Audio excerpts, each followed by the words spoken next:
Que a graça e a paz de Cristo Jesus estejam com você e sua família em qualquer lugar do Brasil ou do mundo. É um prazer nós estarmos juntos aqui com vocês para começarmos mais uma semana de oração e realmente nós oramos todas as noites para que o Espírito Santo realmente toque em sua vida através de todas as mensagens que são colocadas aqui, porque, como dizia o pastor Estina, que foi pastor dessa igreja, a voz pode ser nossa, mas a mensagem vem de Deus. Muito bem, irmãos, eu gostaria, antes de começar o sermão de hoje, fazer mais um agradecimento aqui. Eu cheguei ali, o pastor falou assim, olha, tem alguém ali que quer te dar uma coisa, e eu conheci ele, agora o nome, a Beni, e a Beni me deu um banoffee muito gostoso, gente, de banana, que eu vou comer até falar chega, e eu falei, Beni, não, pastor, eu quero dar aqui, eu falei, não, eu quero agradecer a você. E por que eu estou agradecendo de público aqui? Ao mesmo tempo que eu respondo por que eu estou agradecendo de público, eu quero responder uma outra pergunta que muita gente faz nos comentários. Por que você defende tanto a igreja? Sabe, por que eu defendo a igreja? Em primeiro lugar, eu não defendo a igreja é de Cristo. E Deus não precisa de advogado, precisa de testemunha. Eu não defendo a igreja. Eu dou o testemunho do que a igreja fez na minha vida. E eu repito para você, eu já falei isso em outros sermões e repetição é aprendizado. Eu tive decepções com a igreja. Eu vi na igreja bons e maus exemplos. Eu vi vícios e virtudes. Recebi fogo amigo, a ponto que eu posso testemunhar para você que em algumas situações, principalmente dentro do corpo ministerial, às vezes a obra é o único exército que atira nos próprios feridos. E por que eu não desisti da igreja? Por que apesar de todas essas experiências negativas, eu falo bem da igreja? Por sua causa. Isto, por sua causa, por causa da Beni. Há muitas pessoas na igreja que sempre me trataram muito bem, com muito carinho. E eu aprendi algumas coisas na vida. Em primeiro lugar, eu não vou ser oculista de remela. Hoje na internet eu vejo, eu até coloquei isso no meu Instagram esses dias, há pessoas que são especialistas em ser oculistas de remela. Ele não vê a íris do olho, ele só fica pegando a remela ali, jogando, com ironia. A remela. Em segundo lugar, eu aprendo que, de acordo com a Bíblia, eu tenho que denunciar são os pecados do mundo. É isso que eu tenho que denunciar. Eu tenho que me posicionar contra o mundanismo, contra essas coisas. Agora, ficar só detonando com a igreja, que é a menina dos olhos de Deus, é um pouco perigoso. Sabe por quê? Eu vou dizer você por quê. E eu estou tomando o exemplo da Beni aqui apenas para criar o quebra-gelo do que eu quero dizer nessa introdução aqui. Se você cortar toda a floresta, é a segunda coisa que eu aprendi, eu falei, eu não quero ser oculista de remela, e eu também não quero cortar toda a floresta por causa de algumas árvores podres. Não é inteligente, principalmente numa época de ecologia, você cortar toda a floresta amazônica, porque encontrou algumas árvores podres ali, não é uma atitude muito sensata. Na igreja há problemas, mas também há tanta virtude. Se eu colocar numa balança as decepções que eu tive com a igreja e os acertos que a igreja teve comigo, pode ter certeza, meus irmãos, podem ter certeza. O prato do acerto é muito maior do que o prato do erro. E antes que alguém fale, é fácil para você, Rodrigo, você é o cara da Novo Tempo, você é da televisão. É lógico, eu sei. Eu sou muito franco naquilo que eu penso. Eu sei que em muitas situações as pessoas gostam do personagem. O Rodrigo Silva do Evidências é um personagem. Quando eu digo um personagem, não estou dizendo que eu sou falso. Eu quero dizer que é um personagem naquele sentido. O advogado, quando ele está no tribunal, ele é um personagem. É diferente do advogado quando está em casa carinhando o filho dele ou dormindo com a esposa dele. Eu não acordo falando com voz impostada. Não acordo, já pensou? Bom dia, é um prazer estar aqui mais uma vez, não é? Vocês entenderam? Mas a despeito de eu saber que muitas pessoas acabam mirando no personagem, essa igreja que eu estou dando testemunho para você, cuidou do ser humano por detrás do personagem. Eu me lembro, quando eu estava, por exemplo, na colportagem, lá em Belo Horizonte, eu colportava. E para quem não sabe o que é colportagem, em outras palavras, vender livros de porta em porta para fazer duas coisas ao mesmo tempo: ganhar o seu ganha-pão e pregar o evangelho através de bons livros que as pessoas compram. E eu, no meu caso, queria pagar a minha faculdade. E tinha uma irmã Anália, já faleceu, que ela já era idosa naquele tempo. E a irmã Anália, sempre que eu aparecia na igreja de quarta-feira, ela sabia quando eu ia, ela falava assim: aqui para você, meu filho. Eu lembro disso até hoje. Ela chegava com um pacotinho assim de papel, um saquinho de papel, e ali dentro estavam um sabonete Gessi e uma pasta Colinos, daquela amarela, que toda vez que você escova o dente, você tem sonhos e visões. E me entregava um dinheirinho assim: aqui, filhinho. Eu não sei dizer qual o dinheiro, porque eu estou falando de 1990, 1989, ainda era o plano cruzado ainda, nem lembro qual era o dinheiro do Brasil na época, não era o real, era cruzeiro nessa época. Mas seria, se eu fizer uma conversão para hoje, é como se ela chegasse com R$50. E ela me entregava assim: aqui, ó. E eu agradecia, e ela falou assim: estou investindo no futuro ministério. Deus vai te abençoar, meu filho. Se eu disser que a igreja não presta por causa daqueles que me apunhalaram, eu estou dizendo que a irmã Anália não presta. Você percebeu como é que isso é grave? Por isso que eu falei, meu amigo, desculpe. Se você está seguindo pessoas na internet que amam ser médicos de remela, desculpe, esse aqui prefere ser um oculista da íris. Não estou negando que a remela exista. Mas para que eu vou ficar preocupado com o espinho se eu tenho a rosa para cheirar? Não sou alienado. E antes que você fale assim: é vendido, é porque você trabalha para a associação. Meu amigo, desculpe. Eu tenho 2 doutorados, e um pós-doutorado e 2 faculdades. Em termos profissionais, eu não preciso da igreja adventista. Se fosse profissão por profissão, eu já recebi propostas para ganhar muito mais. Em 2015, recebi uma proposta para trabalhar numa universidade, não vou falar qual, que o sujeito perguntou quanto que eu ganhava na obra com todos os auxílios e queria pagar o dobro para eu ficar lá dando uma aula. Então, não é por questão financeira que eu estou aqui. É que eu faço programa, escrevo livro, dou palestra. Quanto que eu estou cobrando da igreja para dar essa palestra aqui? 0.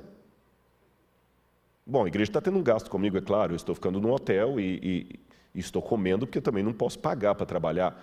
Mas eu não cobro para dar minhas palestras. Quando eu dou palestra em igrejas evangélicas, os irmãos falam assim: pois é, mas quanto que o irmão cobra? Não cobro. É um susto. Tem uma irmã batista ali, ela sabe, é um susto quando o pregador fala que não cobra. Eu falei: não, a única coisa que eu cobro são as minhas despesas para chegar até aí. E é lógico, por ser do NASP, tem que ter uma burocracia para me levar, porque são muitos convites, eu não consigo atender nem 1% dos convites que eu recebo. Então, não é comigo, por isso que não adianta mandar e-mail para mim, é com o NASP. Tem uma burocracia, porque é muita gente para atender. Vocês perceberam? Então, não venham jogar na minha cara que eu sou vendido porque eu sou funcionário da associação, que você está me ofendendo. Eu acho que eu tenho um pouquinho de inteligência para poder sobreviver financeiramente melhor do que na igreja adventista. Então, meu irmão, se eu estou aqui, não é pelo salário. Se eu estou aqui, não é porque eu estou vendido como funcionário da igreja, nem porque eu sou alienado. Eu estou aqui, sabe por quê? Porque eu amo Jesus. E ele falou para mim a mesma coisa que falou para Pedro: quando te converteres, apacenta as minhas ovelhas. Ai de mim se disser não para esse chamado. Então, com todo respeito, eu sei que até alguém falou: você estava bravo esses dias. Estou bravo mesmo, porque há uma ira santa às vezes. Eu vejo alguns até que se dizem da igreja com frases de ironia na internet, que cada um lê como quiser. Uma teologia lá, Renato Russo, que diz tudo e não fala nada. Sabe, Renato Russo? Falava só de deprê e não falava nada. Ou só aquelas frasezinhas, desculpa a expressão, tipo o padre Fábio de Mello, que vai lá e só fala aquelas coisinhas bonitinhas. Mas eu já falei com os católicos: se eu fosse católico, eu não me sentiria representado por ele. Porque ele não tem coragem de falar na TV o que a igreja católica pensa sobre a homossexualidade. Só fala de aceitação, aí é fácil. Eu vou à igreja batista, presbiteriana, metodista, falo na USP, falo em lugares de ateus, de evangélicos, católicos.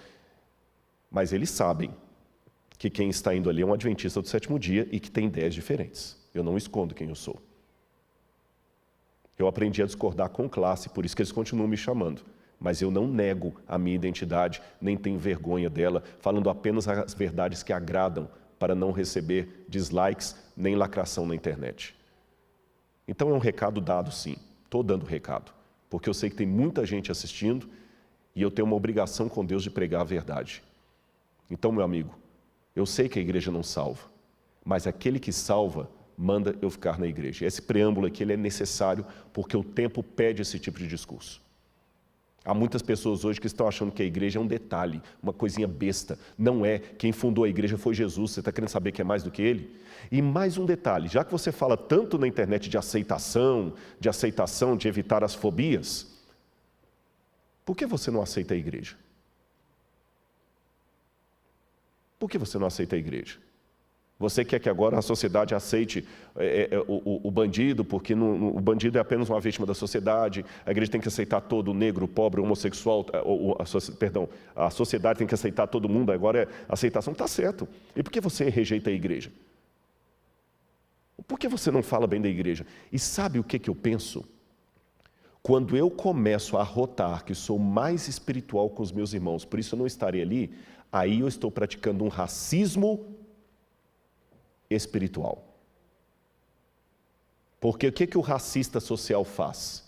Eu não vou entrar no mesmo elevador que a empregada doméstica.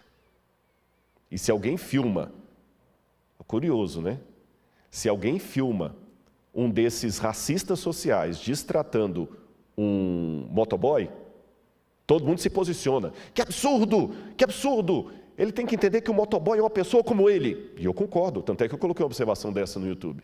No YouTube não, no Instagram. Agora, quando é para lidar com os irmãos tão pecadores como ele, aí ele toma a mesma posição do racista que ele questionou. Ele não quer se misturar com essa gentalha. Quando você fala que não quer ir à igreja, que tem problemas demais lá, sabe o que você está dizendo? Eu sou bom demais para eles. Esse que fala para vocês, sem nenhuma demagogia, nem falsa piedade, conhece os pecados que ele comete. Esse que vos fala, conhece as falhas que ele tem. Esse que vos fala, conhece quantas vezes precisou correr para a cruz do Calvário para pedir a Deus perdão dos meus pecados. Por isso, talvez por isso, por me sentir tão indigno, eu me sinto tão bem na igreja com pessoas indignas. Porque, na verdade, eu sou uma delas. Anote isso aí. E desculpe essa ênfase, mas se fosse diferente, o Evangelho teria dito. Eu sei que nós temos problemas, e hoje eu vou falar sobre eles. Se você vir aí no seu quadro, olha o título do sermão de hoje. Vai aparecer para você ali. A grande apostasia. Uma advertência para nós. Então, para você ver que eu não sou alienado com relação aos problemas da igreja, hoje nós vamos falar sobre a grande apostasia. E por que mesmo admitindo a apostasia, eu devo permanecer no meio do povo de Deus? Abra a Bíblia comigo em Apocalipse, capítulo 17. Apocalipse, capítulo 17.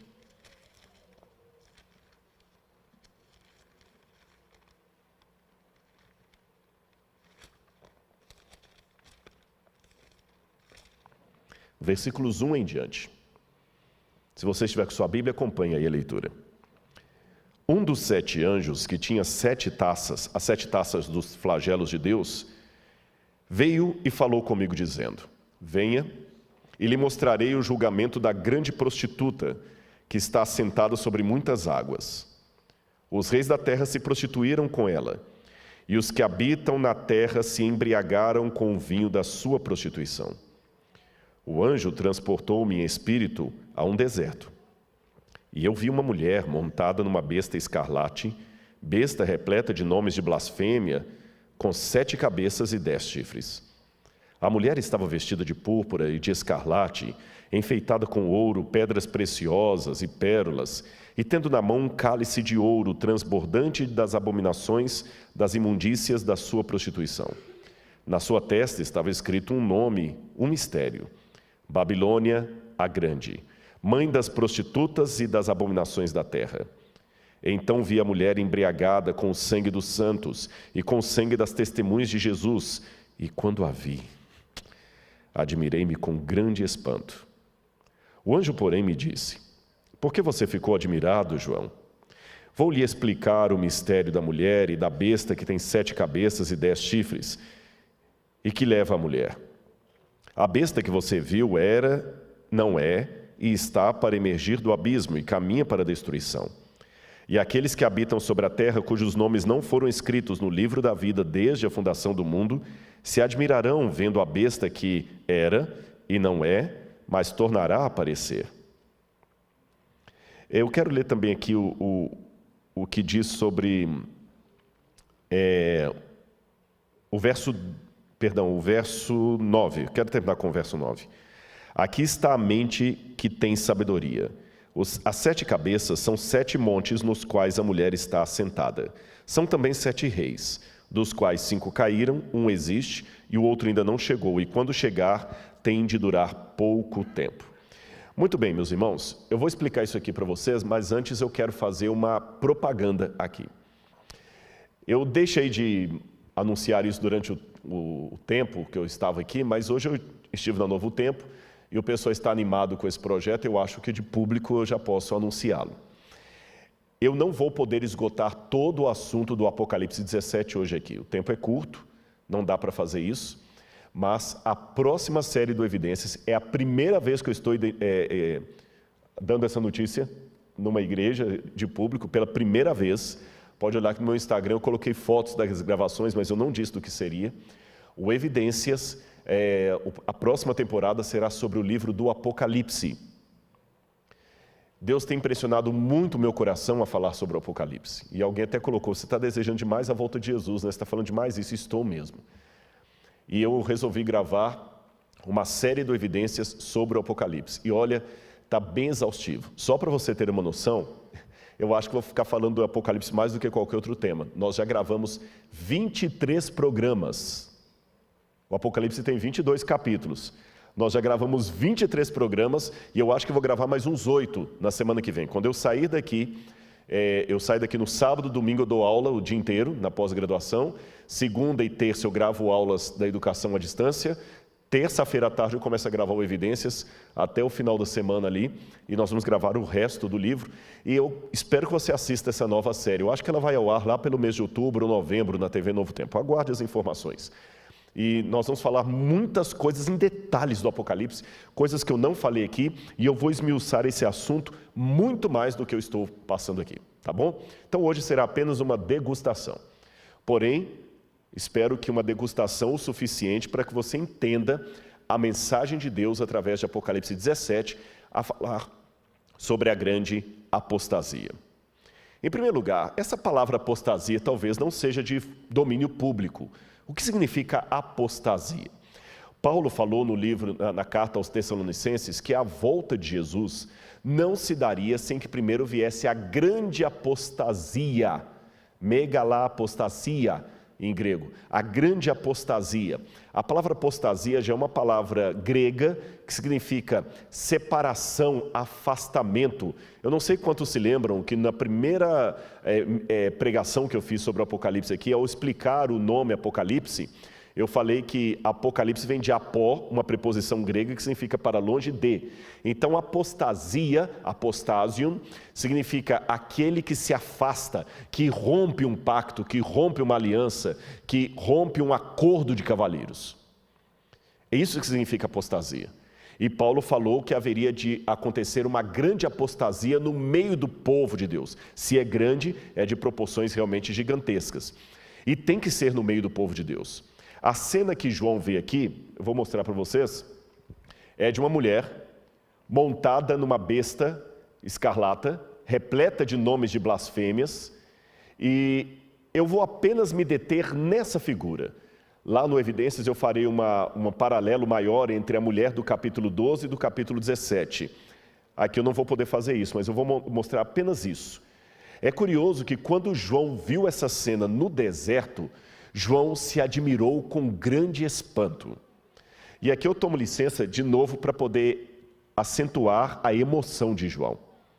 Lembra que nós perguntamos ao estudar o livro selado, por que João chorou copiosamente quando viu o livro na mão de Deus? Agora a pergunta aqui, por que João se espantou com essa cena? Veja, João já havia visto o diabo, o dragão, sendo expulso do céu. Ele viu a batalha de Miguel contra o dragão. Ele viu as 7 pragas caindo. Ele viu a besta surgindo da terra e outra surgindo do mar. Primeiro do mar, depois da terra. E ele não se espantou, não se admirou com grande espanto, mas quando ele foi ao deserto e viu a mulher montada no animal, aquilo causou em João admiração. Por que admiração? E é interessante que a palavra grega para admiração é aquela situação assim, eu não esperava nunca ver isso. Algo que está completamente ao oposto do que eu imaginava. Talvez a admiração de João tenha alguma coisa a ver com a cultura na qual ele foi criado, as histórias de Israel que ele aprendeu. Então, para estudar esse pedacinho da mulher montada na besta e entender por que João se admirou, eu vou precisar usar hoje bastante o recurso da arqueologia e voltar um pouco, alguns séculos antes de João. Vamos colocar aqui no cenário uma foto. Eu vou mostrar várias imagens para vocês. Pode até deixar sempre o pessoal de casa vendo as imagens. Aí vocês estão vendo um sítio arqueológico chamado Tel Motsar, que fica a 8 quilômetros do templo de Jerusalém, do local onde ficava o templo de Jerusalém, o Domo da Rocha hoje. Ali vocês veem a arqueóloga e o que eles descobriram em Tel Motsar? Um santuário, um templo pagão. A professora Ana Heinrich, que era na época a organizadora das escavações ali, está mostrando o altar de sacrifício.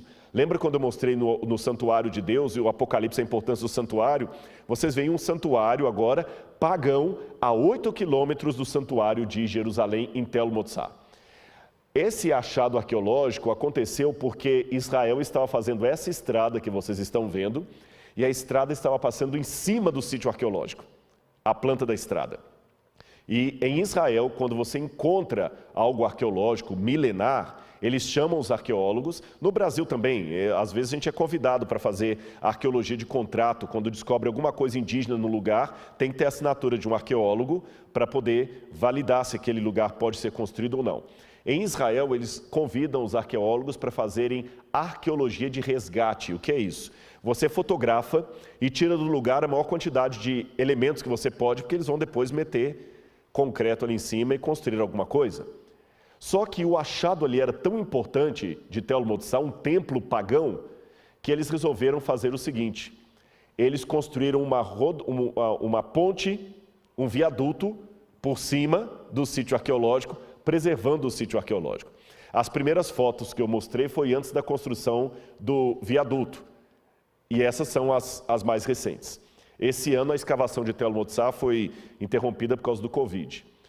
E eu vou mostrar um vídeo para vocês, pode colocar aqui, do sítio arqueológico. É muito curioso o que eles descobriram ali. Esses buracos que vocês estão encontrando aí, vendo aí, eram buracos onde eles enterravam toda a cerâmica utilizada no sítio arqueológico. Assim como nós temos o costume de enterrar o pãozinho de Santa Ceia por reverência, tudo que é usado num culto, eles também enterravam, para não ser usado de maneira ruim. Aqui você tem uma das entradas do sítio arqueológico. Aqui funcionava o templo, ainda está em processo de escavação. E esse templo tinha um lugar santo e santíssimo, como o templo de Jerusalém.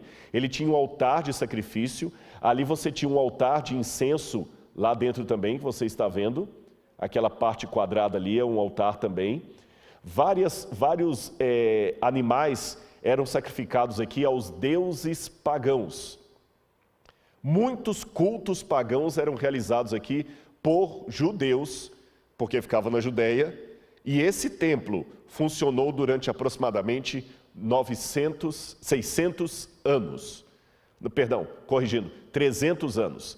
Ele funcionou mais ou menos do ano 900 ao ano 600. 300 anos esse templo pagão funcionou ali perto do templo de Jerusalém. Essa agora é a professora Shua Kislievitz, que é a nova diretora do sítio arqueológico. E ela está na mão segurando um cavalinho de barro. Percebam? Esses cavalinhos de barro que a gente encontra lá mostram que naquela região havia um culto da fertilidade desde a época de Josué. Esses são elementos culticos ou ídolos que foram encontrados ali. Algumas das cerâmicas que estavam enterradas ali, que são agora reconstituídas, todas usadas em oferendas ritualísticas. Aqui vocês veem uma placa para ter uma noção do tamanho, e aqui à esquerda do monitor de vocês, você tem um incensário, onde incensos eram servidos aos deuses pagãos cananitas. E do outro lado você tem restos de ossos de animais que foram encontrados ali. E aqui você tem o incensário, quando ele foi completamente reconstituído na universidade, o incensário, e do lado um dos cavalinhos ali. Pode perceber que ele tinha até um pezinho de alguém montado nele, mas só encontraram um cavalinho. Encontraram outro cavalinho, daqui a pouco eu vou falar o porquê desses cavalinhos que eles encontram. Animal de carga. Encontraram também estátuas, cabeças de pessoas que iam ali e, como ação de graças, como agradecimento ao deus pagão, eles colocavam alguma representação de si mesmos. Lá você tem o tamanho da proporção dos elementos que foram encontrados.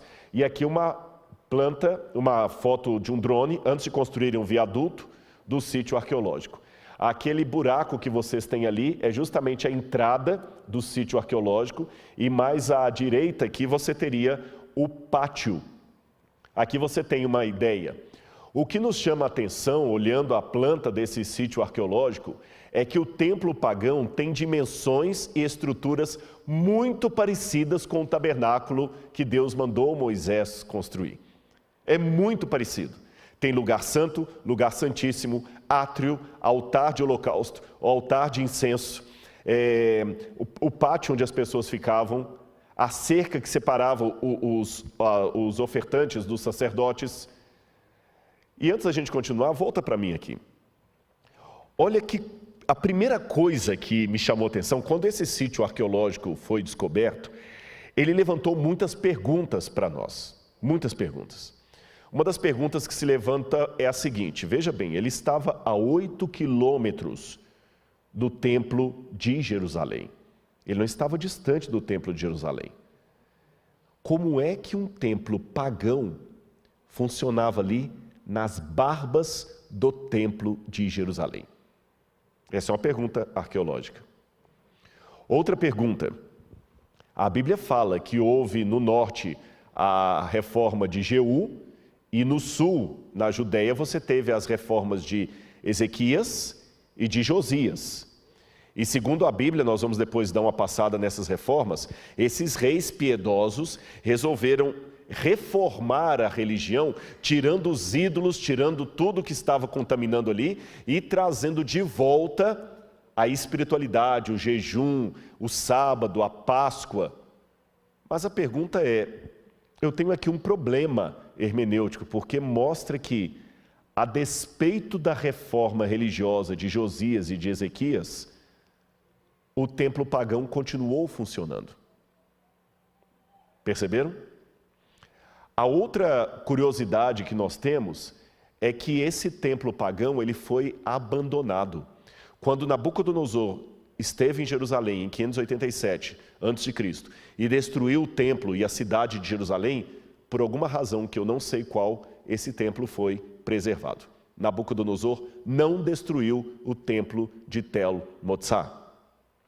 Evidentemente que alguma mídia sensacionalista começou a correr e colocar matéria. Eu até gravei um vídeo sobre isso, que eu estava saindo de Israel naquele dia. Eu gravei um vídeo também irado, dizendo que eu estava chateado com essa mídia que colocaram assim: descoberta de templo de 3.000 anos, põe xeque-mate o texto da Bíblia. E o que a matéria sensacionalista dizia é o seguinte, que a arqueologia mostrou um templo pagão que estava funcionando quando a Bíblia dizia que o povo de Israel era monoteísta, quando a Bíblia dizia que houve a reforma de Josias. Então a arqueologia desmente a Bíblia. Será que a arqueologia desmente a Bíblia? Eu creio que não, porque a Bíblia mostra os profetas sempre levantando para mostrar a apostasia do povo. Ao contrário do que disseram alguns sensacionalistas, esse sítio arqueológico de Tell el-Motsar, para mim, ampliou a leitura do texto bíblico. E fique tranquilo, parece que eu estou tangenciando, eu comecei com João, fui parar agora no Tell el-Motsar, mas olha como é que é interessante, como é que temos que estudar a Bíblia, um pouco aqui, um pouco ali. E a arqueologia também me ajuda a isso. Esse achado arqueológico, que foi abandonado 600 anos antes de João, vai me ajudar a entender por que João ficou perplexo ao ver a mulher montada na besta. Eu não esqueci disso. Eu não estou tangenciando. Eu comecei com o Apocalipse, mas eu pedi licença para ir lá atrás. Porque às vezes você, para entender a situação, você tem que voltar ao passado. Há alguns filmes que exploram isso. Você pode olhar que às vezes tem um filme lá, na primeira cena, você vê um camarada todo ensanguentado, correndo com uma faca, desesperado, e algumas pessoas correndo atrás dele. Daqui a pouquinho o filme congela e fala assim, 6 meses antes, aí volta, porque agora você vai assistir o filme para entender aquela cena, que talvez só vai voltar no final do filme. É mais ou menos isso que eu quero fazer. Professor, eu falei, a gente mesmo estando pregando, o vício de ensinar não sai, sabe, pastor Justo? Então, a gente tenta colocar da maneira mais didática para você poder aprender. Ficou claro? Agora, mesmo assim, eu me pergunto, se o povo de Israel era monoteísta, por que aquele templo de Tell el-Motsar estava funcionando lá? Veja, se eu dato esse templo por volta de 900 a.C., ele foi erguido pertinho da época da inauguração do Templo de Salomão. E se ele foi abandonado, porém não destruído, na época de Nabucodonosor, isto significa que esse templo continuou em funcionamento praticamente durante o mesmo período de tempo do Templo de Salomão. E a 8 quilômetros dali, num território de Judá. Isso seria tão absurdo como se eu pegasse, vamos supor, a Basílica de Aparecida do Norte, que é católica, e ali dentro do território ainda da Basílica, eu colocasse, quem sabe, um centro espírita completamente contrário ao que acontece na missa. Percebam? Não faz sentido isso. Então, por que esse templo pagão estava ali? E por que ele não foi destruído? Por que ele foi só abandonado? Será que o povo de Israel era realmente monoteísta? Eu quero mostrar algumas passagens da Bíblia para você. Vamos ver o quadro agora, alguns textos da Bíblia. A primeira coisa que eu queria corrigir para você é esta questão. Será que Judá era monoteísta, politeísta ou monolatra? Eu vou explicar para você isso aqui. Volta para mim um pouquinho. Monoteísmo, pode voltar para mim aqui. Monoteísmo é quando você adora um único Deus, correto, e crê no único Deus. Politeísta é quando você adora e cultua vários deuses, está certo? Mas existe a monolatria. O que é a monolatria? A monolatria é quando você adora um ídolo apenas, tem ele como sua devoção, mas reconhece a existência de outros. Tá certo? Você adora um ídolo, mas reconhece a existência de outro. Uma maneira mais elegante de chamar isso é enoteísmo. O enoteísmo é quando você trata o seu único Deus como se ele fosse um dentre outros. Por exemplo, o futebol. Eu nasci com 2 pernas esquerdas e não sou canhoto. De futebol não entendo nada. Se você quer ver o Rodrigo numa situação vexatória, coloque-o num campo para jogar a bola. Você vai ver um quadro que vai gerar trauma e risadas e risos. E toda vez que você olhar para mim, vai lembrar daquele desengonçado ali em campo. Mas eu sei que o futebol funciona mais ou menos assim. O torcedor do... Não sei que time que eu dou aqui. Fala um time qualquer. São Paulo. O torcedor do São Paulo, ele vibra com o São Paulo. Ele quer que o São Paulo... Se houver corintianos palmeirenses, não fiquem bravos. Quem citou São Paulo aqui foi o Edson, viu? Depois eu dou o RG dele, se vocês quiserem mandar uma mensagem, eu dou o endereço do Instagram dele lá para brigarem com ele. Mas vamos supor, falando sério agora, o torcedor do São Paulo, ele torce pela vitória do São Paulo. Ele usa a camisa do São Paulo. Mas ele reconhece que existem outros times. Existe o Atlético Mineiro, o Cruzeiro, o América, o Flamengo, o Fluminense. Só que ele não torce por todos. Ele torce para o São Paulo, mas reconhece a existência de todos. Assim funciona com o enoteísta ou monolatra. Ele acredita, ou pelo menos aceita, a devoção apenas a uma divindade, mas ele reconhece a existência de outros, só que ele só adora um. E quando tem, por exemplo, uma guerra, é como o futebol. Ele entende que o Deus dele está lutando contra o Deus do outro povo. E o povo de Israel, pasmem, era mais enoteísta ou monolatra do que monoteísta. Rodrigo, isso aqui que você está falando é muito sério. Eu nunca ouvi disso, eu sempre aprendi que Israel era monoteísta. A fé de Israel era uma fé monoteísta. O Deus que revelou uma doutrina para Moisés revelou-se como o único Deus. Porém, esse único Deus falou para um povo que estava tão imerso no politeísmo que Deus falou de um jeito, mas eles entendiam de outro. E Deus, como bom professor, acabou usando uma linguagem que eles pudessem entender. Tanto é que nos 10 mandamentos Deus diz assim: não terás outros deuses diante de mim. Percebeu a linguagem? Se eles tivessem claro que só havia Deus, esse mandamento não seria nem necessário. Ou então Deus mandaria redigir assim: não aceitarás a existência de outros deuses. Ele falou: não terás outros deuses diante de mim. Quando Elias sobe ao monte, ele fala assim: até quando cocheareis entre dois senhores? Se Baal é Deus, seguiu. O Senhor aos poucos vai dando a revelação progressiva ao seu povo. Quando ele falou pelos lábios de Isaías, ele falou assim: eu sou o Senhor teu Deus, antes de mim nenhum houve e depois de mim nenhum haverá. Mas isso eu já estou falando lá em Isaías, 700 anos antes de Cristo. Bem posterior à época de Moisés. Então Deus vai falando aos pouquinhos, Deus vai revelando a verdade aos pouquinhos. Mas o tendão de Aquiles espiritual do povo era correr para outros deuses. Aplicação. Se o tendão... sabe por que eu estou colocando aplicação?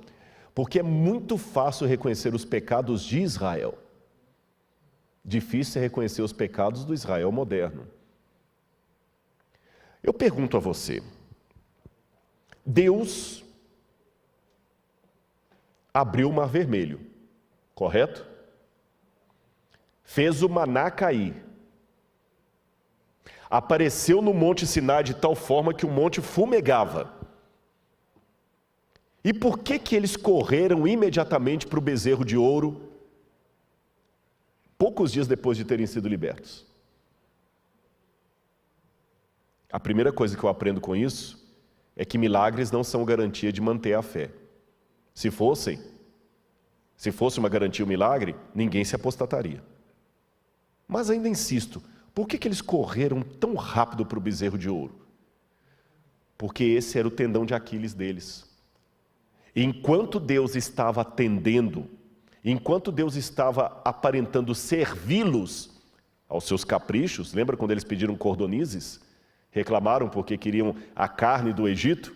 Enquanto Deus atende os seus caprichos, Ele é um bom Deus, eu vou ficar com Ele. O dia que o povo se sente contrariado, eles correm para o bezerro de ouro. E será que hoje é diferente? Eu acho que mais importante ainda do que procurar saber por que o povo de Israel corria para outros deuses, é perguntar o que isso significa hoje. Hoje nós vemos o paralelo com o exemplo que eu dei naquela longa introdução para falar da igreja. A gente também só fica na igreja enquanto ela está me agradando. A hora que ela me desagrada, eu saio dela como um cliente, muda de banco porque não gostou do jeito que o gerente falou com ele no dia que ele foi lá. Perceberam? Se a tentação de Israel no passado era idolatria, era trocar Deus por falsos deuses, porque alguma coisa no judaísmo não lhe agradava, a minha tentação hoje é ser cliente da igreja ao invés de membro dela.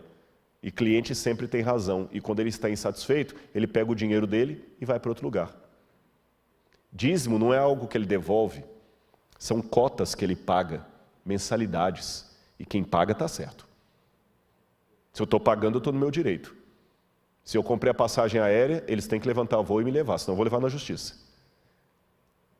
Porque se não me agradar, eu como um bom cliente, vou pular fora. Deus já me deu tantas provas de que Ele me ama, tantas provas, tantas coisas que a igreja já fez por mim, mas o dia que ela me frustrar, como Israel, eu pulo fora.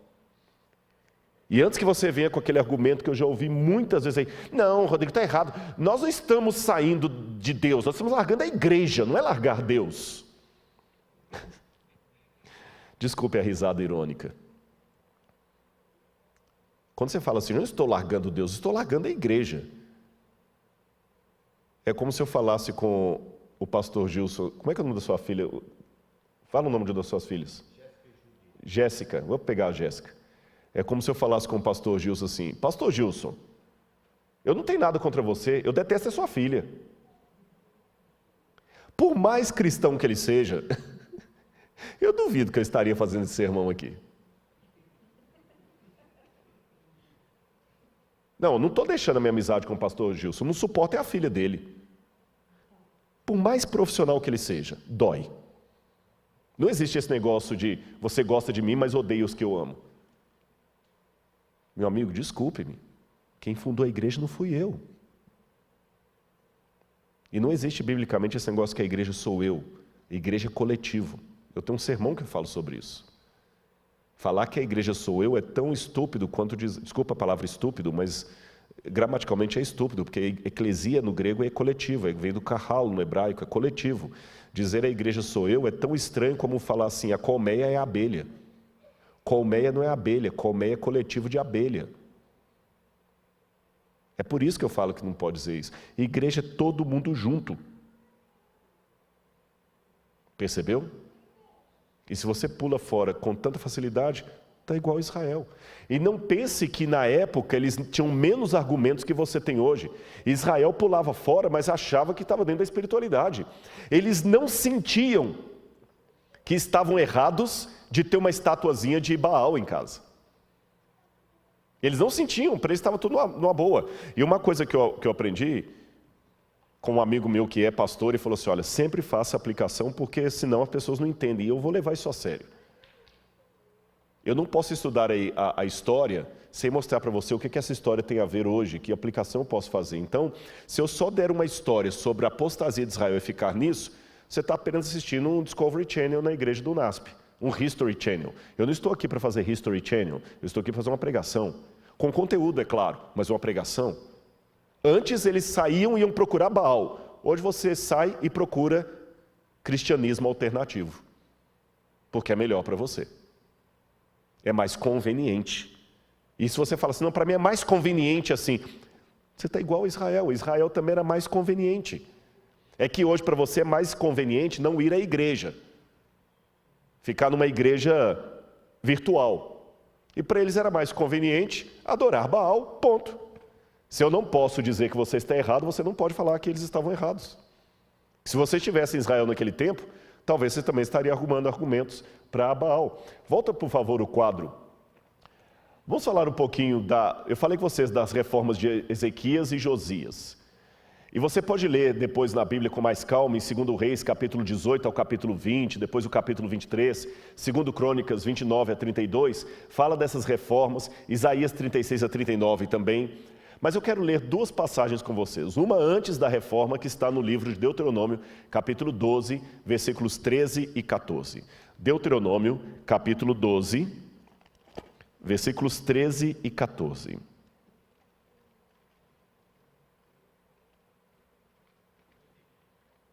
Deuteronômio 12, versículos 13 e 14. Olha o alerta de Deus. Cuidado, Deus falou isso antes do pessoal estar de posse da terra. Eles ainda estavam peregrinos no deserto. Deus falou assim: cuidado, não ofereçam os seus holocaustos em qualquer lugar que encontrarem, mas no lugar que o Senhor escolher numa das tribos de vocês, ali vocês devem oferecer os seus holocaustos, e ali farão tudo o que eu lhes ordeno. Eu nunca vi aqui no Brasil alguma mensagem quando eu ligo o carro assim: cuidado, não ligue os foguetes do carro. Não faz sentido uma ordem dessa. Eu nunca vi alguém falar assim: cuidado, não deixe o gambá subir ao púlpito. Não tem sentido isso. Não tem sentido isso. Agora, quando eu estou na estrada e falo assim, cuidado, animais na pista, mesmo que eu não estiver vendo nenhum bicho, é porque aquilo pode acontecer. Concordam comigo?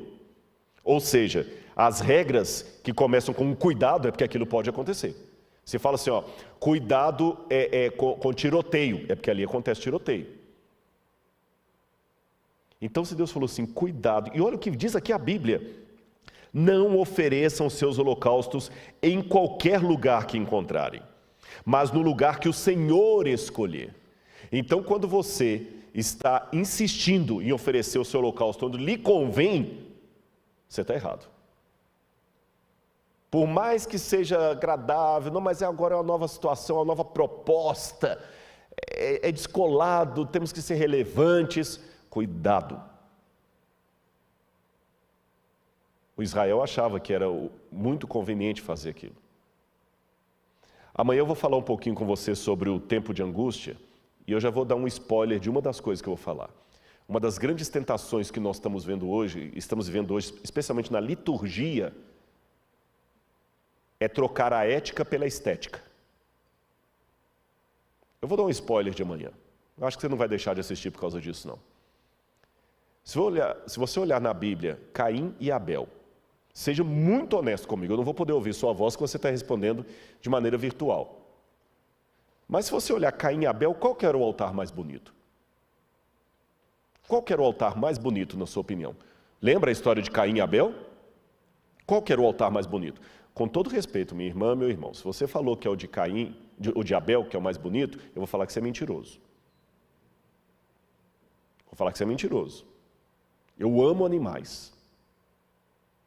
Entre um altar cheio de frutos, de cereais, e um altar com um cordeiro degolado, com sangue para todo lado, não vem me dizer que o de Abel era mais bonito, que não era, não. O altar mais bonito era o de Caim. Mas o que Deus queria era o de Abel. E hoje eu vejo muita gente caindo na mesma cilada, trocando a ética pela estética. Eles não querem mais saber o que Deus diz, não é assim diz o Senhor. É o que agrada a galera, o que dá mais views. Ao invés de consultar a Bíblia, contrata-se marqueteiros. Só um spoiler. Vamos continuar aqui. Outra passagem que eu gostaria de ler com vocês, 2 Crônicas, capítulo 29, versículos 5 e 16.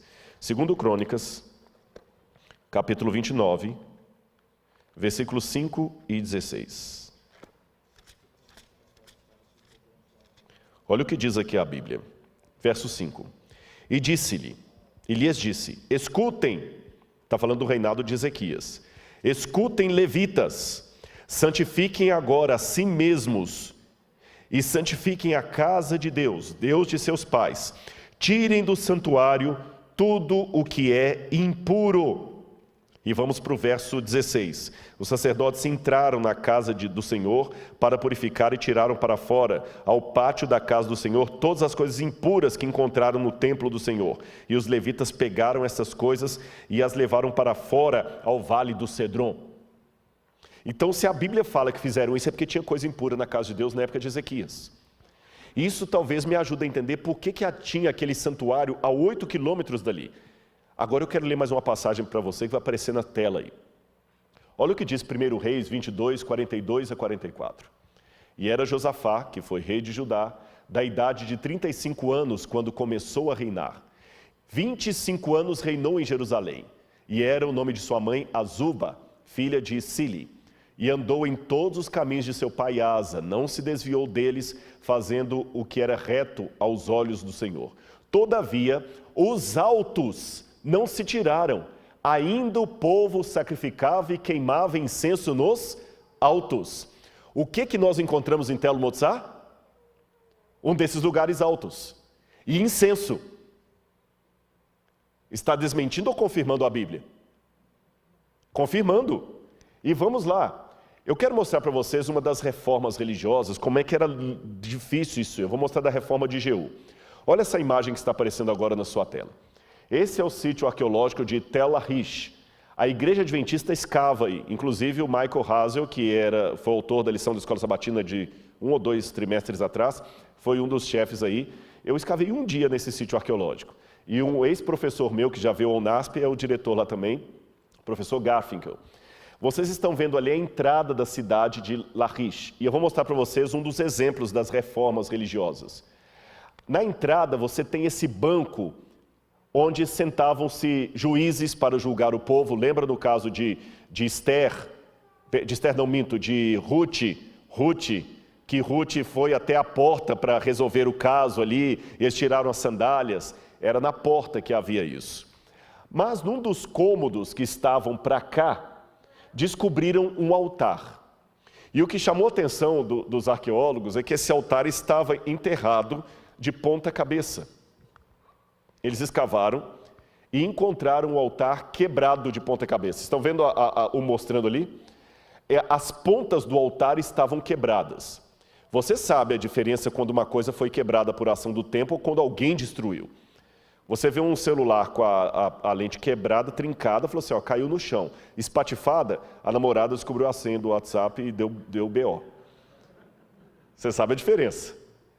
Do lado de cá, algo que estava em cima do altar. Então vocês vão me ajudar aqui.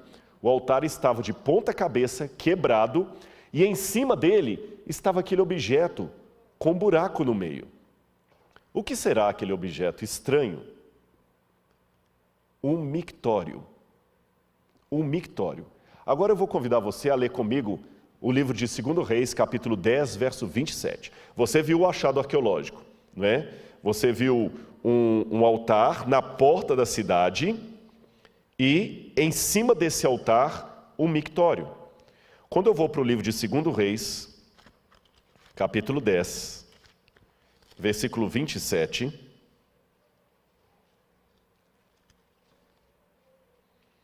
eu leio aqui.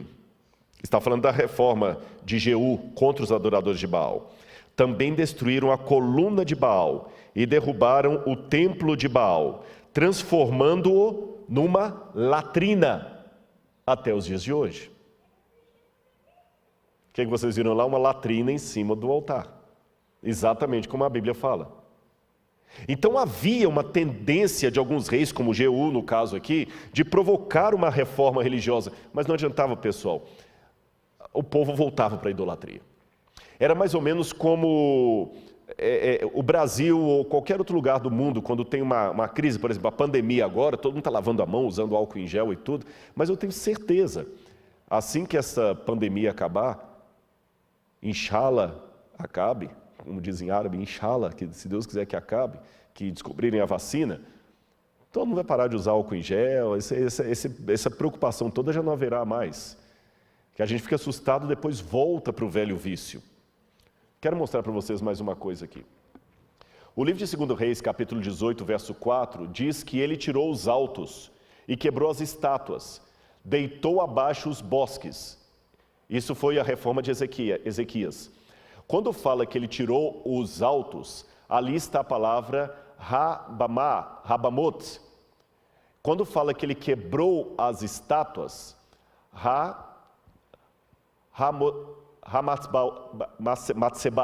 Matzbaot, está no plural, desculpa, eu estou com problema de vista. Hamatzebaot. E quando fala que ele deitou abaixo os bosques, ali está escrito Asherot. O que é Asherah? A gente fala Azera em português, não é o nome do carro não, Azira. Áshera é a mãe de Baal, esposa de El. E Áshera era a divindade mais cultuada em Israel na época da apostasia. Aqui eu tenho algumas estátuas de Áshera que fazem parte da coleção do Museu de Arqueologia Bíblica do NASP. Coloca na tela para o pessoal ver. Era uma deusa da fertilidade, você nota que ela está segurando os seios. E nós temos Áshera em duas formas, com a cabeça de mulher ou com a cabeça de um pássaro. Mas você nota que curioso, a Áshera, ela não tem os pés. Percebe? Ela não tem os pés. Por quê? De acordo com a lenda, Áshera não podia caminhar com os próprios pés. E olha que interessante isso aqui. De um lado você tem Áshera como era cultuada pelos cananitas, muitas vezes com o nu frontal. Mas quando ela recebia o culto dos judeus, ela era vestida como se fosse uma mulher decente. Mas olha que ela é vestida realmente com púrpura e escarlata. A roupa dela é uma roupa de uma cortesã. Chegou a tal ponto que os arqueólogos descobriram esta pedra, esse desenho na cerâmica, onde você tem dois personagens, e um sentado num trono, uma mulher mais aqui, um outro personagem. E embaixo está escrito, para Yahweh, o Deus de Israel, e sua Áshera. Colocaram Áshera como esposa do Senhor. Agora volta para mim aqui que eu vou contar para você. A gente fala muito de jeitinho brasileiro. Olha o jeitinho dos hebreus do passado, dos israelitas e dos judeus. O mandamento proibia adorar imagens de escultura e outros deuses. Mas o mandamento não proibia adorar uma deusa que fosse esposa do Deus de Israel. Percebeu? Então eles não tinham problema em adorar Áshera. Para eles não estavam cultuando os deuses pagãos, porque Áshera era esposa de Javé. Ela não era uma deusa pagã. E por que eles colocaram Áshera como esposa de Javé? Simples. De novo eu falo daquilo que eu mencionei lá atrás. Conveniência, a religião da conveniência. Porque numa região de politeísmo, com os deuses tendo várias esposas, raciocina com a cabeça da época. Não pense com a cabeça de hoje, não, senão você não vai entender os argumentos dos hebreus do passado. E eu acho muito importante a gente entender a cabeça do outro para saber por que ele chegou àquela conclusão, mesmo que eu discorde dela. Entender a cabeça do outro, os argumentos dele, não significa concordar com ele. Até pelo contrário, determina saber por que eu discordo dele. Então vamos fazer esse exercício. Pense com a cabeça de um israelita daquela época, ou de um judeu da região de Judá. Todo mundo em redor tinha os seus deuses, e os deuses tinham muitas mulheres. Era comum isso. Quem vivia numa situação patriarcal não lidava bem com o tema da solteirice.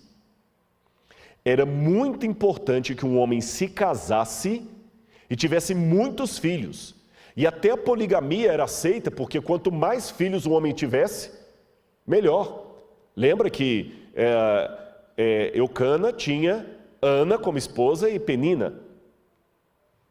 Quanto mais concubinas, Jacó tinha lá, Raquel, Lia, ainda cada uma pegou a sua empregada ainda para fazer mais filhos. Numa sociedade patriarcal, quanto mais esposas e concubinas você tem e mais filhos, maior o seu poder.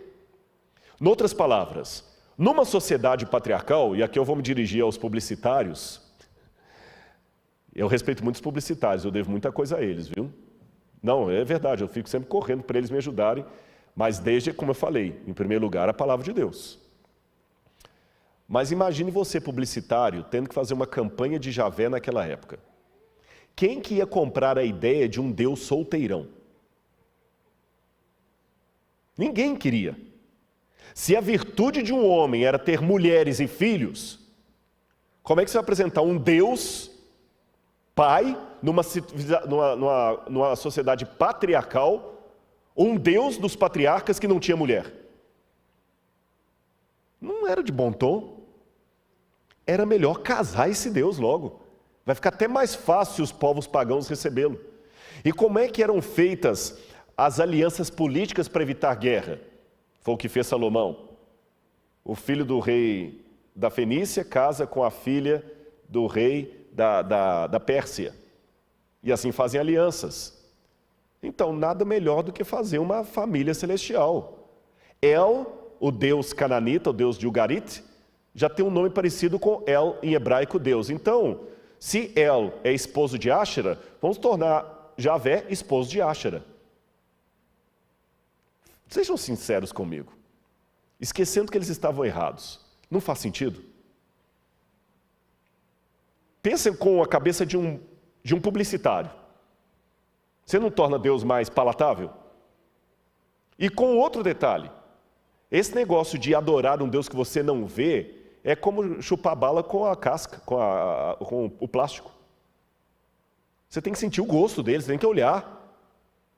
Tem que ter tato. Então vamos fazer um desenho ali, olha. E vamos colocar uma esposa para ele. Fazia sentido.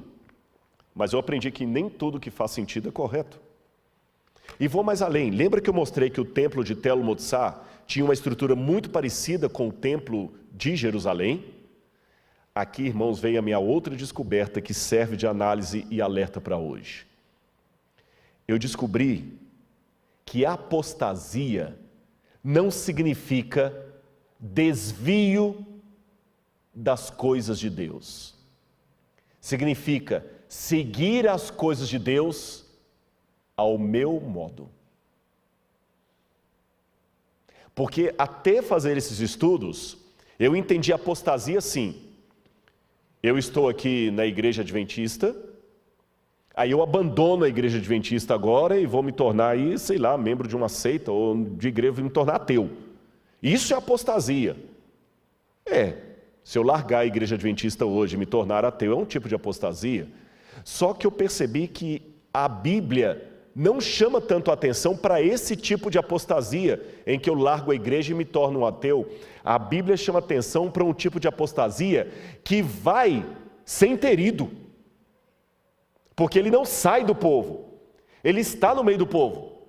Mas ele quer colocar a religião do seu jeito. Ele até aparenta estar seguindo as orientações de Deus. O templo de Tel Motsar não tinha outra coisa senão sacrifício. O templo de Tel Motsar tinha incenso. O templo de Tel Motsar tinha pátio. Tinha ritual do santuário. Mas tinha do jeito que agradava o povo.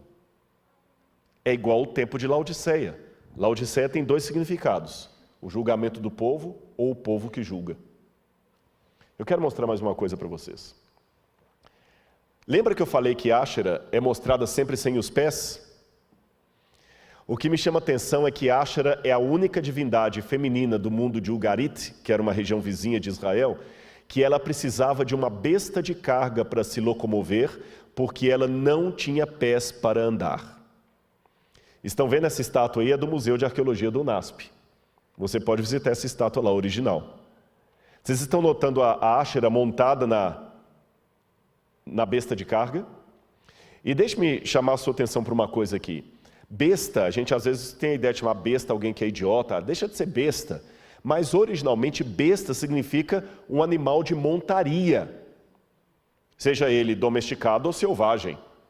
Então, por exemplo, um burro é uma besta. Se você usa um elefante para montar, aquele elefante vira uma besta. Besta é um animal de montaria. Quando a gente lê no Apocalipse a besta, a gente sempre pensa a besta como sendo uma coisa idiota. Besta, João viu dois animais de montaria. Therion em grego, therion. E se é um animal de montaria, é porque tem sela. Se tem sela, tem então um cavaleiro.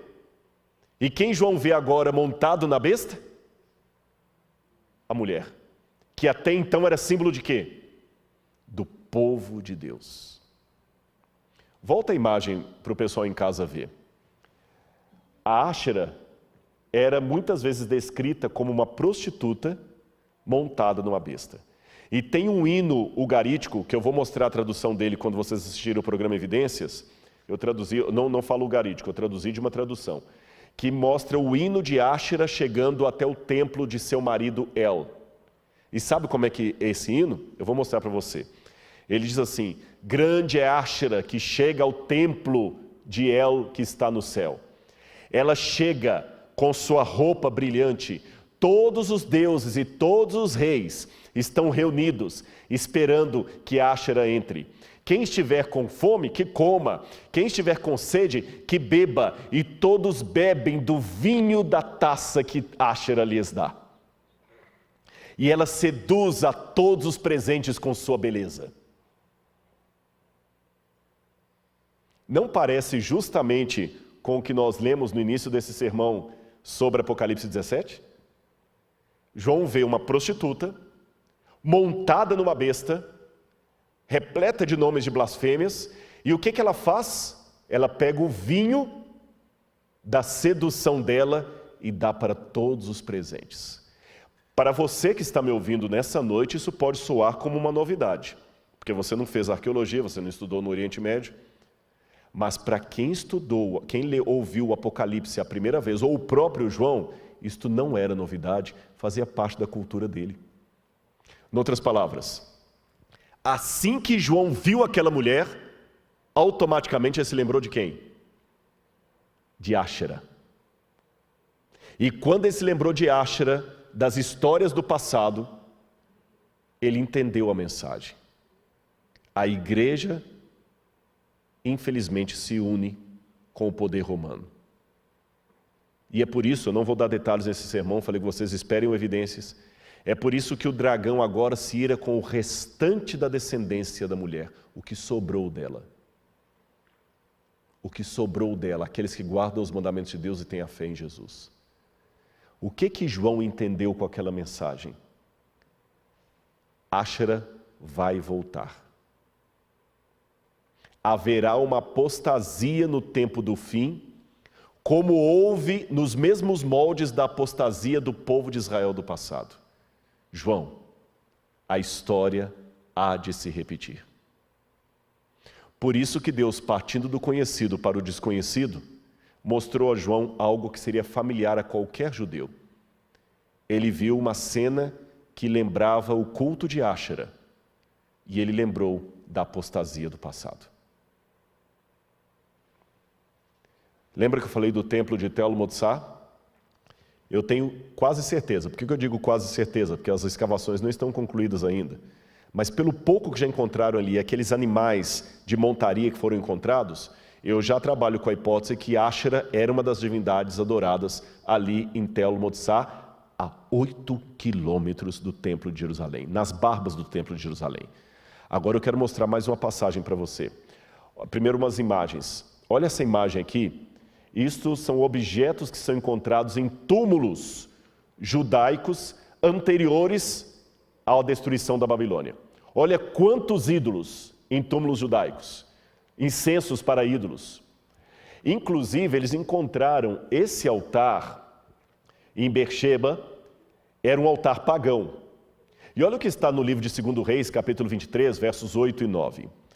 Em todos os sacerdotes a todos os sacerdotes, trouxe das cidades de Judá e profanou os altos que os sacerdotes queimavam incenso, desde Geba até Beersheba, e derrubou os altos que estavam às portas, junto à entrada da porta de Josué, o governador da cidade, ou seja, eles colocavam os altares na porta das cidades. Lembra que ele foi destruído e transformado em latrina? Vamos continuar. O que estava à esquerda daquele que estava à porta da cidade. Mas, essa parte que eu quero destacar, os sacerdotes dos altos não sacrificavam sobre o altar do Senhor em Jerusalém, porém comiam pães ázimos no meio de seus irmãos. Aqui está falando da reforma de Josias. Olha o que a Bíblia diz. Os sacerdotes do Senhor estavam deixando de sacrificar no altar de Deus em Jerusalém para comer pães ázimos no meio do povo. O pão ázimo era para ser comido dentro do templo. Eu mostrei para vocês os pães da presença.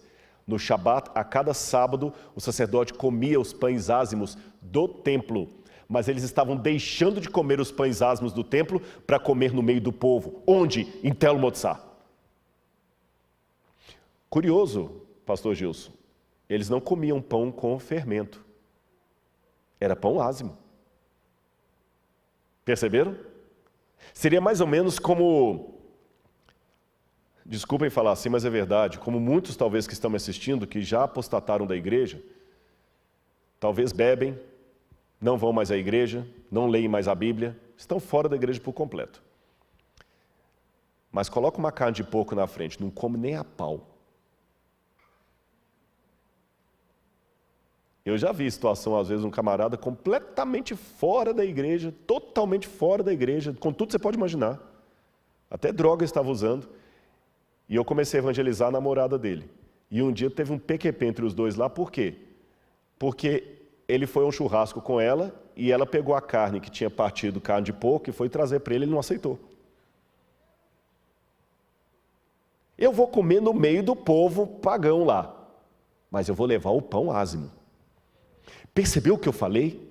Vou repetir para ficar bem claro na sua mente. Apostasia não significa necessariamente abandonar as coisas de Deus. Significa praticar as coisas de Deus de maneira pessoal.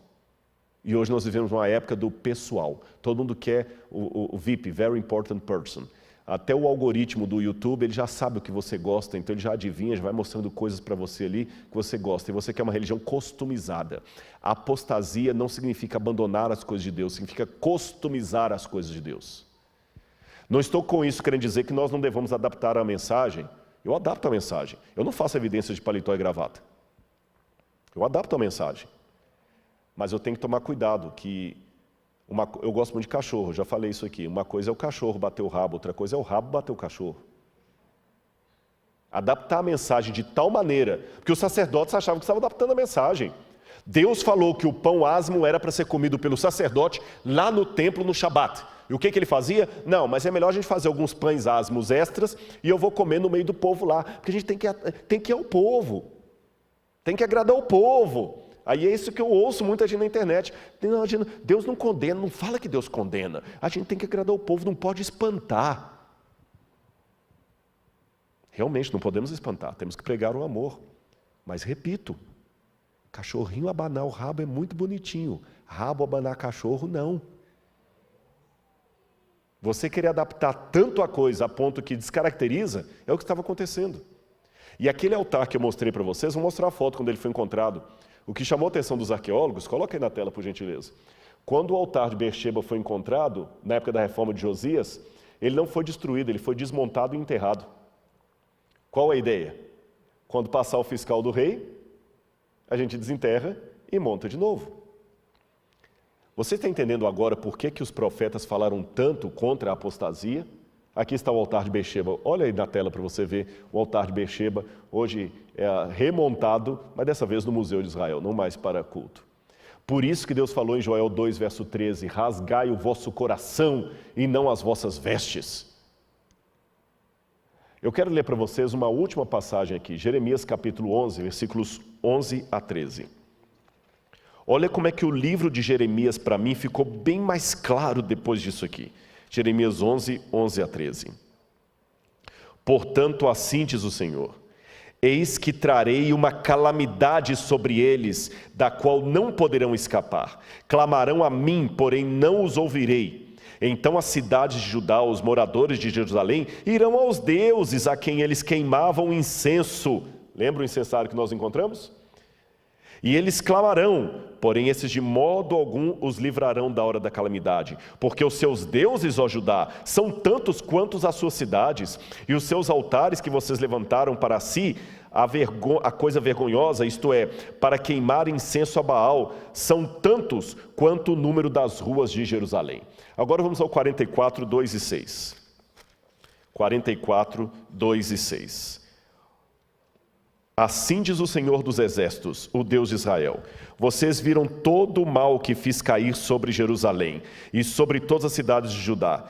Eis que hoje elas estão em ruínas e ninguém mora nelas, por causa da maldade que fizeram para me provocarem a ira. Cuidado os que dizem que Deus não condena, que só ficam falando Deus é amor, Deus é amor. Deus é amor, tá certo, mas é justiça. Avião não voa com uma asa só. Para de falar de uma asa ignorando a outra. A pregação tem que mostrar os dois lados. Falar também que Deus é só justiça não resolve nada. Temos que falar que Deus é amor, mas Ele é justiça. Qualquer pregação sobre salvação que não exija, demande a transformação da minha vida, não é ensino bíblico. E ficar mentindo para as pessoas. Não, Jesus te aceita como você está. Isso está certo, mas Ele não vai salvar você para você continuar como está. Não minta para as pessoas que você está evangelizando. Não minta, que elas depois vão cobrar isso de você. E vamos continuar aqui, olha. Mas eles, verso 5, não quiseram ouvir, nem atenderam, nem se converteram da sua maldade, para não queimar incenso a outros deuses. Por isso derramou-se a minha indignação e a minha ira, e se acenderam nas cidades de Judá e nas ruas de Jerusalém, fazendo com que ficassem arrasadas, em ruínas, como hoje se vê. Lembra que eu falei no início que uma dos mistérios arqueológicos é que Tel Motsar não foi destruído? Lembra? Sabe o que eu entendo? Deus foi irônico. Nabucodonosor destruiu o templo de Jerusalém, mas preservou o templo de Tel Motsar. Já que vocês não ligam para as minhas coisas, vocês ligam para as coisas do mundo, então vou deixar vocês ficarem com o que vocês gostam. Tel Motsar não foi destruído. Quando Jerusalém foi destruída, Tel Motsar ficou intacto. E aqui do lado de fora de Jerusalém, perto da porta de Jafa, quando você vai descendo ali, indo para o lado sul, você tem uma parte aqui que me chamou a atenção. Estão vendo essa parte aqui, olha?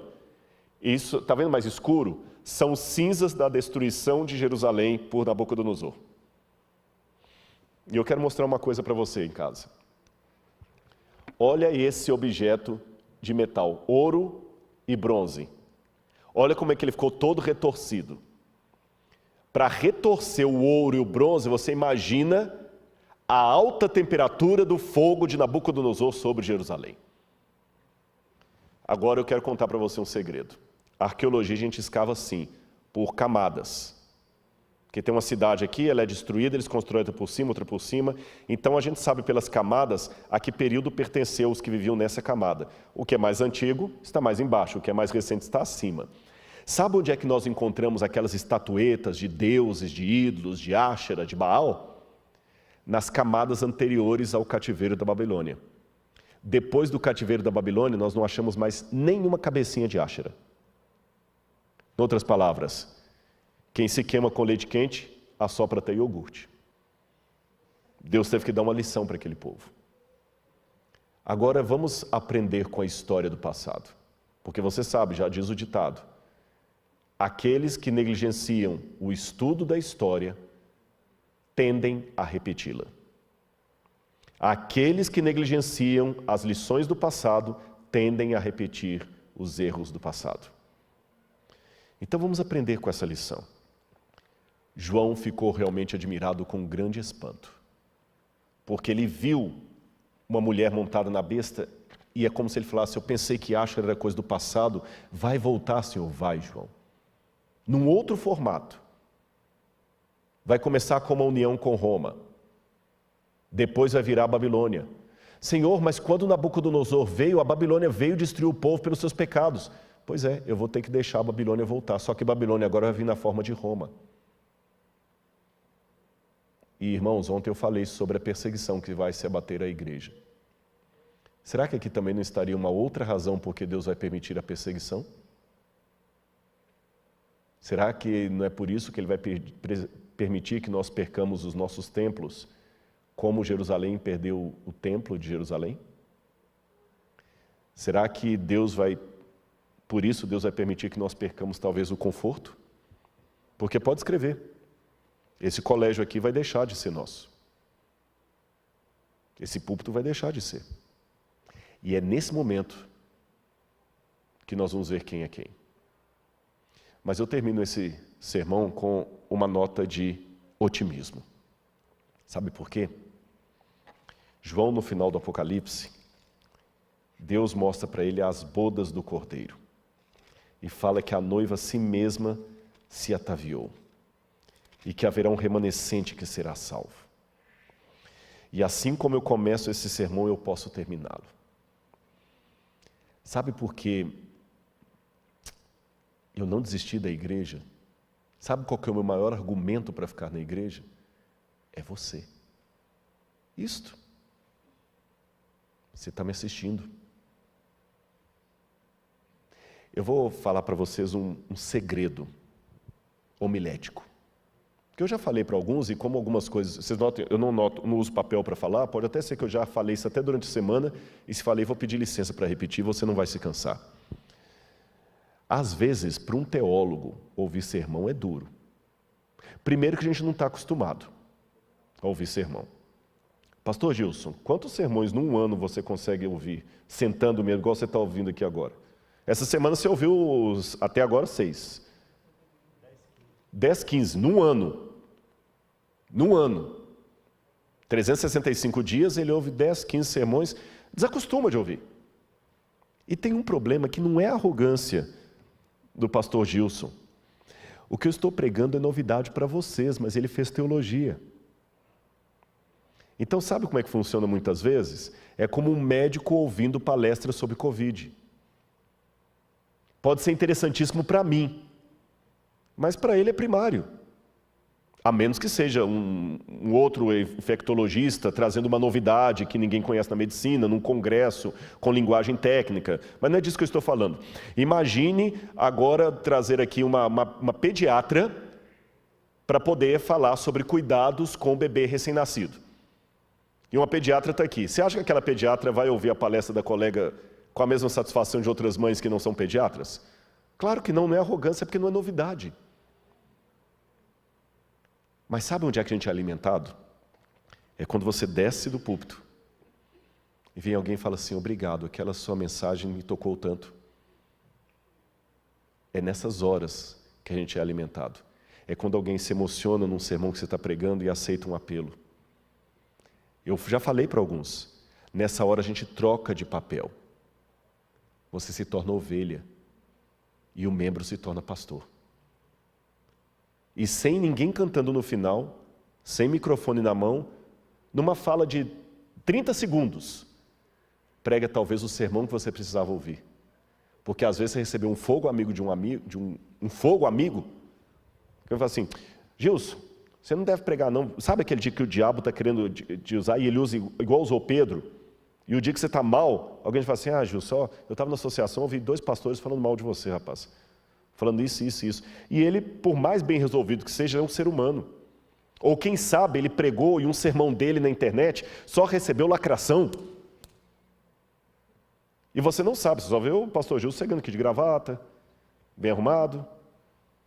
Você não sabe que por detrás do pastor Gilson existe o Gilson, ser humano, com os traumas, com as dificuldades dele, e com o diabo usando alguém para lacrar algo que ele fez com tanto amor. Aí alguém fala assim, pastor, esse sermão seu teve alguns comentários meio pesados aqui. Aí quando ele sobe muito triste e prega, o Espírito Santo vai e pega uma irmãzinha e fala assim, pastor Jesus, quero te agradecer. Aquele sermão que o senhor pregou fez minha filha voltar para a igreja. Naquele momento, o pastor Gilson vira o Gilson ovelha. E aquela irmã vira a pastora dele, usada por Deus para falar, você tem que continuar. Você entendeu?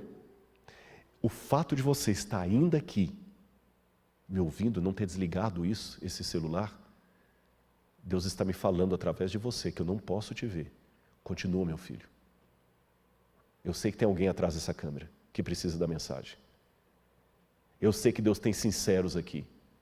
Por isso eu não posso desistir desse povo. E eu fico feliz porque tem pessoas com problemas, porque tem espaço para mim. E sei que Deus usará um remanescente. Uma queixada de jumento na mão de Sansão era o que Deus precisava para matar o exército dos filisteus. Uma pessoa com a chuva serôdia é o suficiente. Então, essa música final que nós vamos ter agora fala justamente dessa esperança. Em outras palavras, nós estamos no período de Laodiceia, mas não precisamos estar no estado de Laodiceia. Se você ficou ofendido com alguma coisa mais dura que eu falei aqui, pode ter certeza. Eu falei, mas falei com amor. E falei de coisas que eu estou tentando viver. Realidades que estão me preocupando.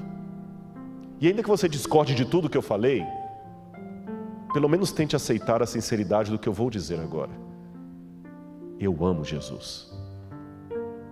Eu quero ir para o céu com Ele quando Ele voltar. E sei que mesmo o céu com Jesus ficará chato se eu não tiver os meus irmãos ali comigo. E não estou cometendo heresia em dizer isso, porque Adão estava na terra, convivendo com anjos, sem pecado, e por não ter uma companheira, ele se sentiu só.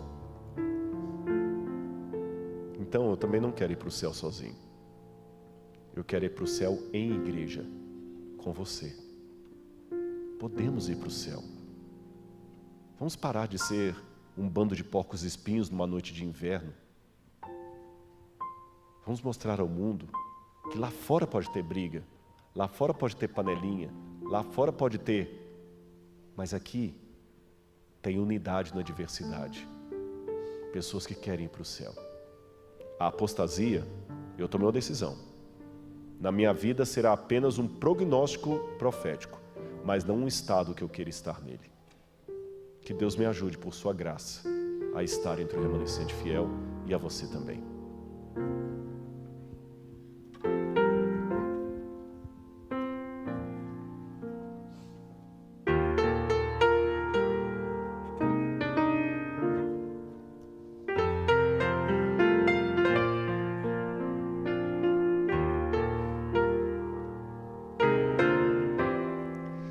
Até que nos ajudou o grande mestre,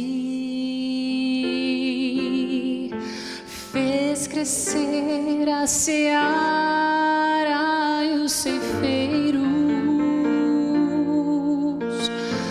nosso guia bem seguro, nosso líder inconteste. Ele é dos seus guerreiros, dá-nos mais poder para prosseguir, avançando sempre, sem desanimar.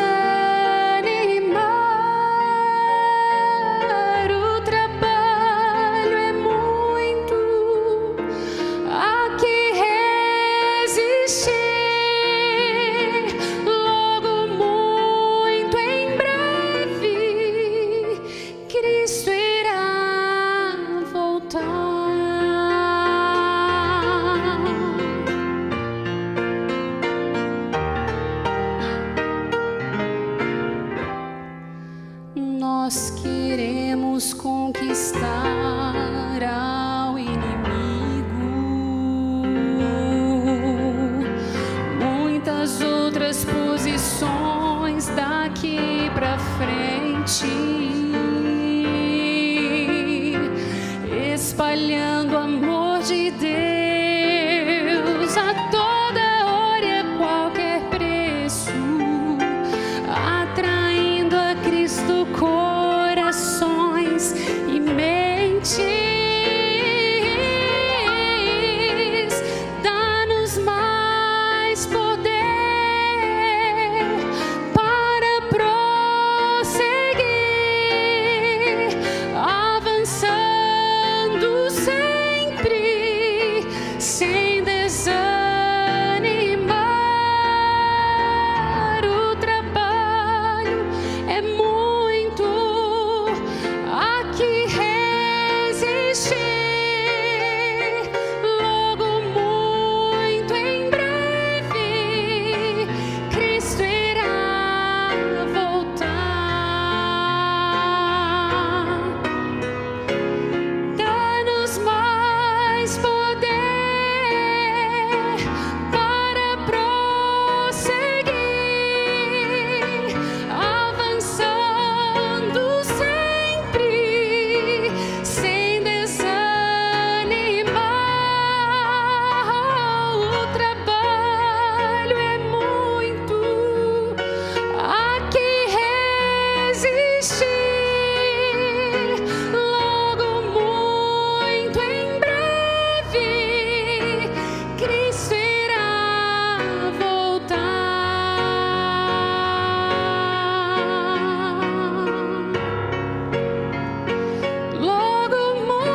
Amém. Eu quero fazer uma oração por mim e por você nessa noite. A oração é a seguinte: Senhor, nem que eu seja o último a entrar no céu, mas eu vou entrar aí, por Tua graça. Machucado, esfolado, incompreendido, injustiçado, com raiva, não interessa, eu quero entrar, Senhor. Hutzpah, lembra? Não solte-o enquanto Ele não lhe abençoar. Breve, muito em breve, Jesus vai voltar. Eu vou deixar minha canela para bater, mas eu quero pregar de Jesus. Vamos orar nesse momento? Eu convido a igreja a que fique em pé e você em sua casa que incline sua fronte e ore comigo. Obrigado, Senhor. Eu sei que as advertências que a Bíblia nos dá são duras, mas são importantes para nós entendermos em que momento nós estamos, em que percurso nós estamos. Perdoa os nossos pecados, Senhor. Pai, o Senhor sabe que eu falei para eles o que o Senhor colocou no meu coração. E eu fiz com muita sinceridade de coração. Se desagradou a alguns, Senhor, paciência. Se confortou a outros, louvado seja o Teu nome. Se falei algo a mais do que o Senhor planejara que eu falasse, perdoa-me, Senhor. Se ficou faltando algo a ser dito, complementa com a voz do Teu Espírito. Mas leva o Teu povo para o céu, Senhor. E por Tua bondade, Tua graça e misericórdia, usa nós, instrumentos tão imperfeitos, para pregarmos o Evangelho. Pois é em nome de Jesus que nós oramos. Amém. Conto com você amanhã à noite, e que você possa realmente ficar nos braços de Jesus. Que a graça do nosso Deus esteja com você. Um abraço e até amanhã.